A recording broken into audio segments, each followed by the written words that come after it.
నువ్వు తాగమ్మా అని ఇచ్చాడంట. సగం తాగిన కాపీ నువ్వు తాగమ్మా అన్నాడంట. ఆమెకు కోపం వేసుకుందంట. ఏమండి, ఏమనుకున్నారు?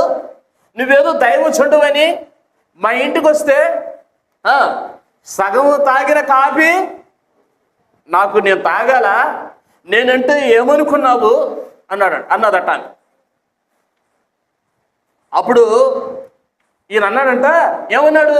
అమ్మా, నువ్వు సగం నేను తాగిన కాఫీ నువ్వు ఇష్టం లేదు పడలేదు అంటున్నావే, నీ బ్రతుకు సగం అయిపోయిన తర్వాత ప్రభుకు కావాలా